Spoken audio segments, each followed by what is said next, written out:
And here is our lumpiang Shanghai. Sa pagluto ngayon because so you're in the province, kasama mo yung family mo, habang nagluluto ka, andyan lang sila sa likod, nagkikwentuhan lang sila. Solid yung toyo na may suka. Muyo ko. Oh, may steam. Sarap. Hello and welcome to Goma at Home. Today we are preparing, sabi ng mga friends ko, kasi kunento ko sa kanila eh, ano prepare mo? Itong ulam na to.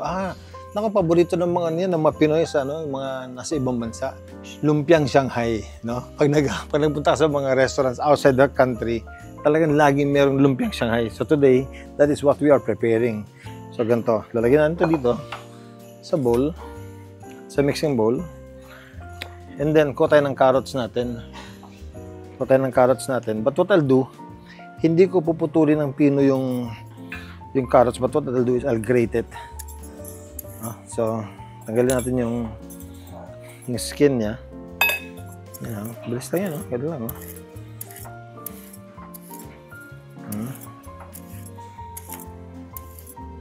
Okay. And then, put this here. And on the side dito, i-grate lang natin ito. Yan, Yan. It depends on how you want it. No? Yung iba kinocubes nila yung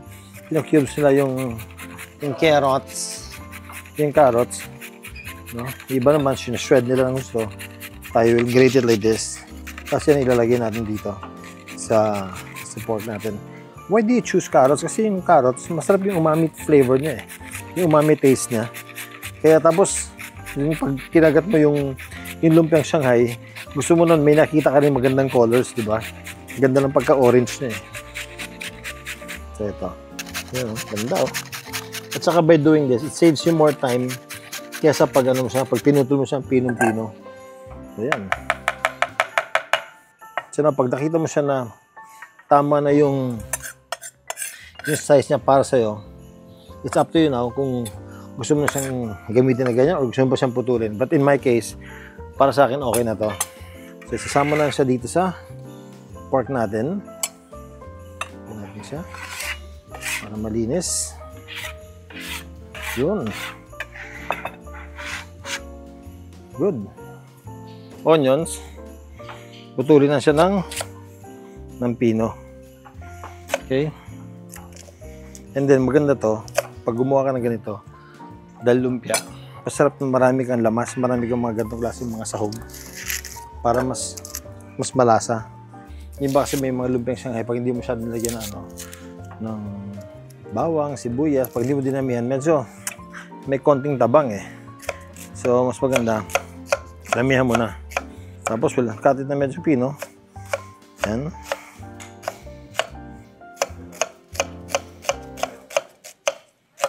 Sarap, alam mo, sa pagluto ngayon because so you're in the province, kasama mo yung family mo, habang nagluluto ka, andyan lang sila sa likod, nagkikwentuhan lang sila, no? Parang wala lang. Oh, yan. So, yan. Damihan pa natin yung onions natin. Nice.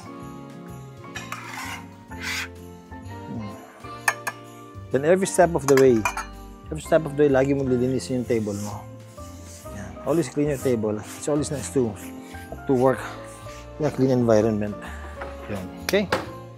So there you go. Then lagyan natin onions natin. How much onions you want to put? It's really up to you. Yan. Dami na yan. Tapos garlic. Yan, garlic. Damihan mo na yan. Lagyan mo na lahat.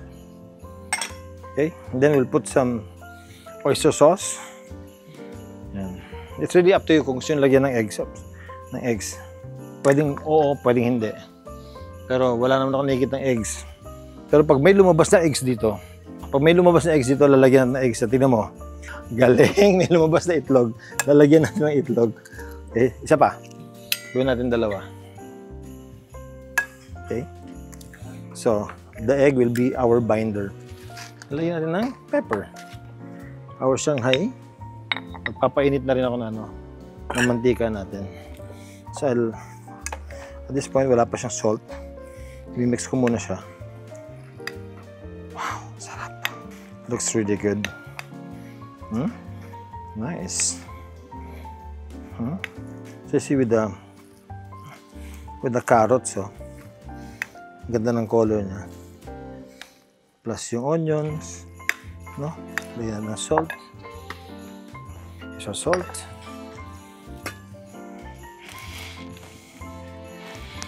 Okay, good.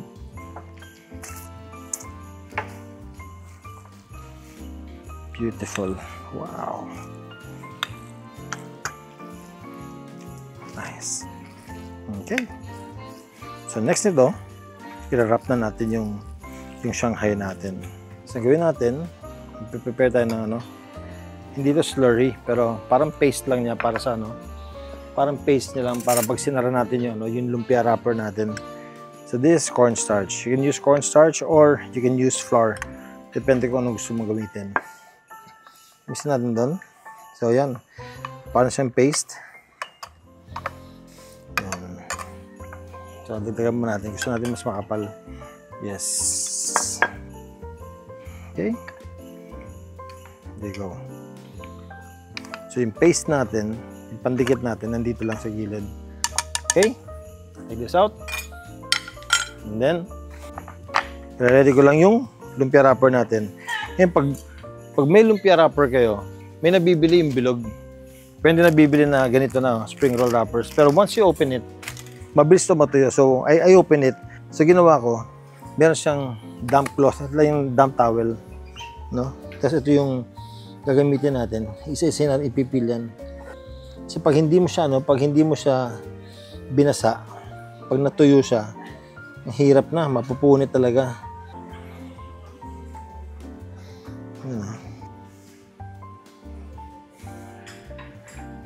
Okay. Doble man to. So,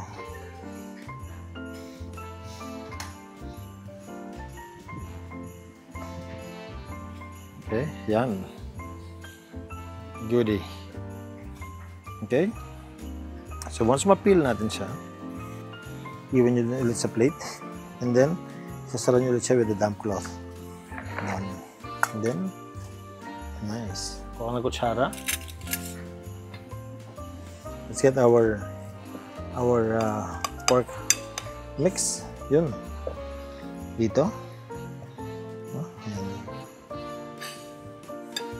Okay. So, ito na. I-wrap na natin. Wrap is just overlap dito, yan, and then isa mo dito, yan, tapos i-press mo ng konti dito para medyo bumilog siya, yan. So once bumilog siya, you can start wrapping it like this, and then just wrap it like that, ikot lang tuloy-tuloy, and before siya matapos, ito yung paste na ginawa na, just use your finger, no, yan, ganoon lang, oh. Nice. So yan na siya. Ganon. Okay. 1 tablespoon. Ito yung dito. Sarap. Fix it. Tignan mo pa. Tignan mo pa. Okay, good. Close it. And close it. Tapos dito. Ang dali, di ba? Kahit beginner ka, madali nyo gagawin to. It's very simple. Yan. Press it para bumilog ng konti and then ikot nyo na. Ikot, ikot, ikot, ikot. Yan. Tapos, yung paste para dumikit. That's it. Yan siya. Yan lang. Nice. Tapos tuloy-tuloy lang yan.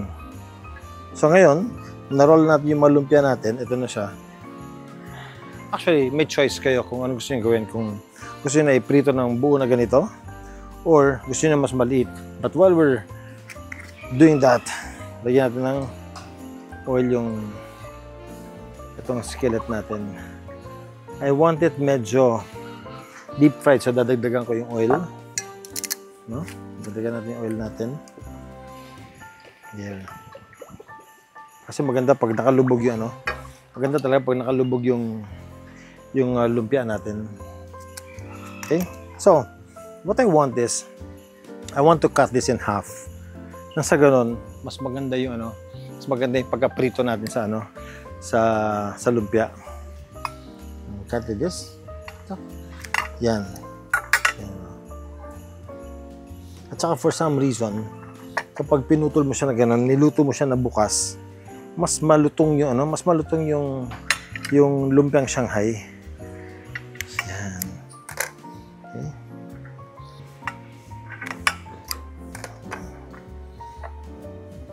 Okay. So, naputol natin lahat. You know, by batch natin silulutin. Patabi ko to. Okay. Now, check natin kung mainit na yan natin, yung oil. Didip ko lang to. Wala na kung mainit na siya. Yeah, good. Tama siya. Okay. So, I'll reduce the fire. There. So, with this heat, sakto siya. I'll cook our lumpia for 12 to 15 minutes. Okay? So, lagyan natin to. Bagsak natin siya. Good. Good. Good. Nice. Okay? So, we'll cook this in 15 minutes. Good. So, while we're frying our lumpiang Shanghai, i-end up na natin yung sauce natin. I-ready natin yung sauce natin. Suka and toyo. Yan, suka. And then, toyo. There you go. That's it. Tapos, ito, puli natin yung sili natin. That way. Isa. Yan ang dalawa. So ito, lagyan ng suka. Lagyan ng sili. Yun. Ganun lang, oh. Tapos, i-shake mo lang ng konti. Mamaya, maanghang na yan. No? And then the other one, gamitan ng, of course, standard to. No? Sweet chili sauce. Yan.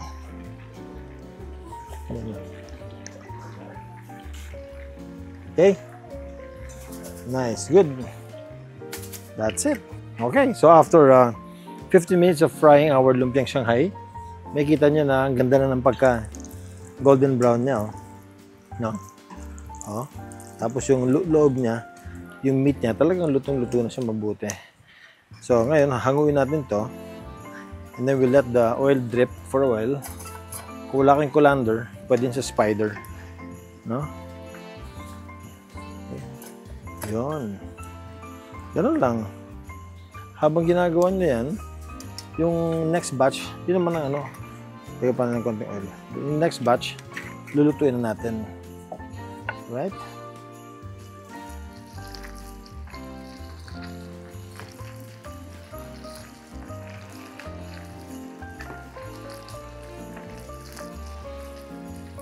So while the second batch is cooking, ipe-prepare na natin to. Okay? Serve na natin siya. Nice. Tumulo na yung oil ng mabuti. And done. Good.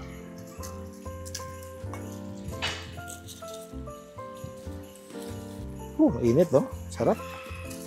Napakainit. Napakasarap.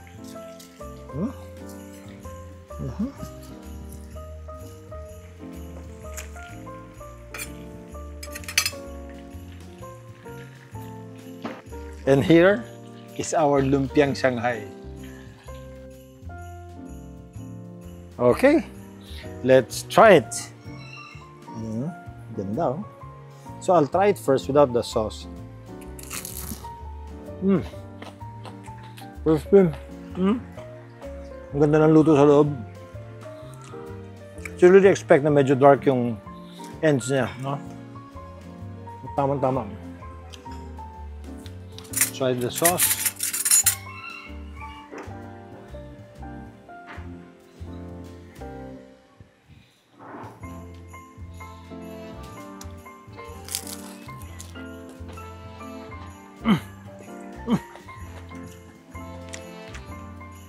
Sarap. Tapos toyo. Toyo na may suka na may sili. Ito medyo manghang to.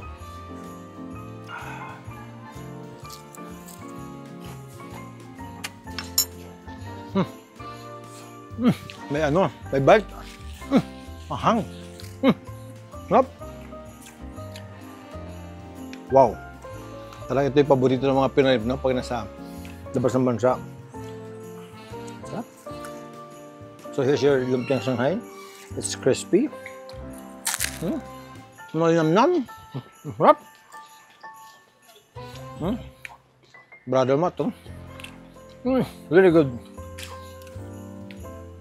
Thank you so much for joining me right here in Gomatom. Please like, share, subscribe, and press the notification bell para alam nyo kapag meron tayong bagong videos na palabas.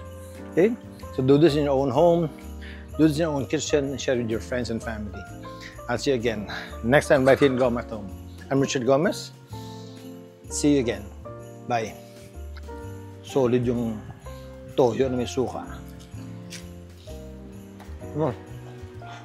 May mainit.